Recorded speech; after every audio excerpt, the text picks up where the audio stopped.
Hi, everyone. I'm Gerri Willis. More on the NPR scandal at the bottom of the hour. Also tonight, the Obamacare gravy train keeps on rolling. We'll see who's getting the latest waiver. The Senate rejects Republican spending cuts. It's time to circle March 18th on your calendar. And federal workers duke it out on the Hill as Congress investigates their six-figure paychecks. Right to our top story tonight. Another day, another Obamacare waiver, but this time it's not headed to a labor union. It's going to the entire state of Maine. Leading the House's Oversight Committee, their top dog, Darrell Issa, to launch an investigation into who's getting these waivers and why. Congressman Denny Rehberg is a Republican from Montana, author of the amendment to repeal all funding from Obamacare that passed the House last month. Congressman, welcome back. Good to see you. Thank you, Gerri. All right, so let's start with what Congressman Issa is doing. What do you think he hopes to get out of this investigation? Well, we really need to find out exactly why they're giving the waivers. We know why. We think Obamacare is not going to work.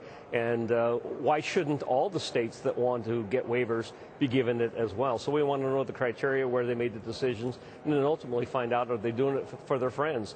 When you hear that over 1,000 waivers have been given, and is it to those that can afford attorneys or to labor unions around the country, then something smells fishy. So let's find out exactly why. Let's show folks those numbers. The number of Obamacare waivers, 1,040. The number of people covered under those institutions, 2.6 million. Now, Issa himself said recently regarding this issue of the investigation that the current lack of transparency leads credence to the perception that bureaucrats are picking winners and losers in a politicized environment where the winners are favored constituencies of the administration. Is it just friends of Barack here, or do you see other folks who, you know, maybe are trying to make a case that we can't be ready in time, it's going to hurt our insurance market? Well, I would feel badly if I were the Secretary Sebelius, because she's trying to defend to the best of her ability a dog. It's just not going to work. It's going to implode under its own weight. You've got over half the states already say they can't afford it. Right. Well, you know, let's talk about Maine for just a second. The entire state of Maine is getting a waiver here.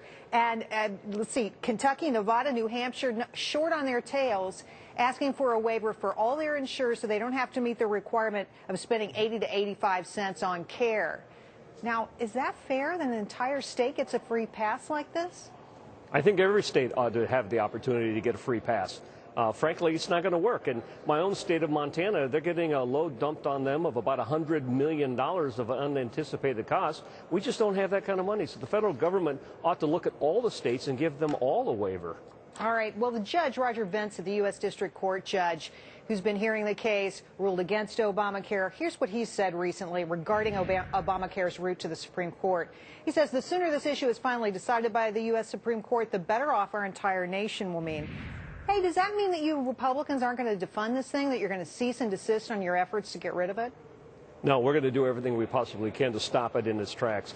Why waste over $1 billion of implementation if it is going to be found to be unconstitutional? So take a hint from the judge.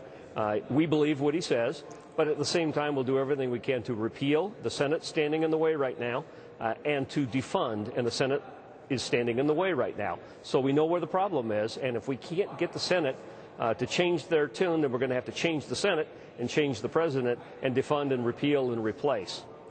You know, I think a good comparison, because we talk about this all the time, Massachusetts has its own law for the kind of program that Obamacare is, which requires that everybody sign up for care, that everybody be offered care, and it's sort of been a disaster. I wanted to get your comments about a quote from the mayor in Boston, who says this about the Massachusetts plan. The status quo is a stampede of increasing costs that will break cities and towns if we do nothing. Boston will continue to spend more on health care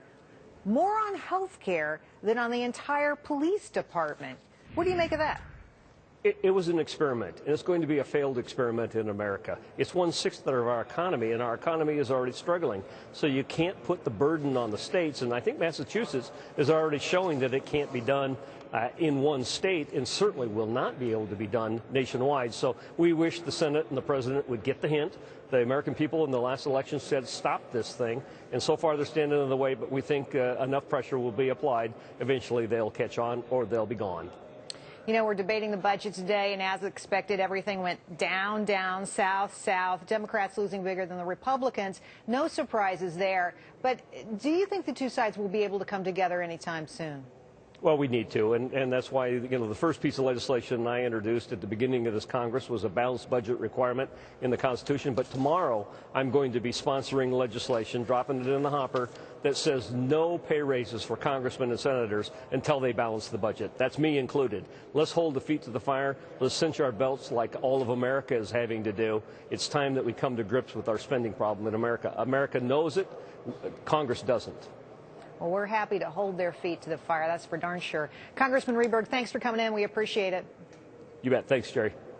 I'll break down more unintended consequences of Obamacare after the break.